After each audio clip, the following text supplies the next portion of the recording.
ಹಂಪನ ಅವರು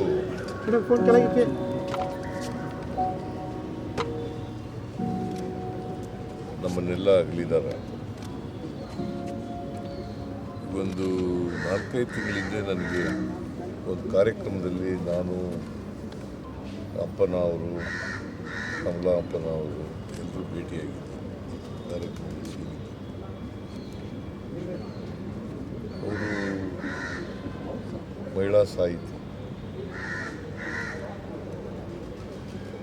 ಹೆಚ್ಚು ಕೃತಿಗಳನ್ನು ರಚನೆ ಮಾಡಿರ್ತಕ್ಕಂಥ ಮಹಿಳಾ ಸಾಹಿತಿಗಳಲ್ಲಿ ಸುಮಾರು 48 ಕೃತಿಗಳನ್ನು ರಚನೆ ಮಾಡಿದ್ದಾರೆ. ಸೊ ಅವರು ಬೋಧಕರಾಗಿ, ಸಂಶೋಧಕರಾಗಿ, ಸಾಹಿತಿಯಾಗಿ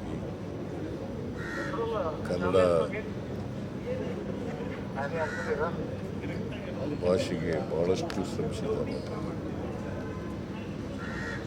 ಪ್ರಾಕೃತ ಭಾಷೆ ಕೂಡ ಶ್ರಮವನ್ನು ಮಾಡಿದ್ದಾರೆ.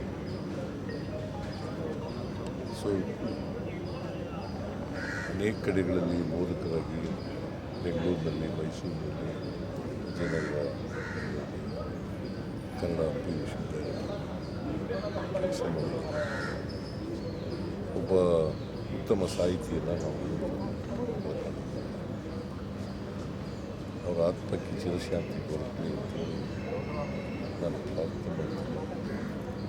ಹಂಪನ ಮತ್ತು ಅವರ ಎಲ್ಲ ಕುಟುಂಬದವರಿಗೆ ಅವ್ರ ಸಾವನ್ನು ದುಃಖಪಡಿಸ್ತಕ್ಕಂಥ ಶಕ್ತಿ ಕೊಡಲಿ ಅಂತೇಳಿ ಪ್ರಾರ್ಥನೆ ಮಾಡ್ತೀನಿ.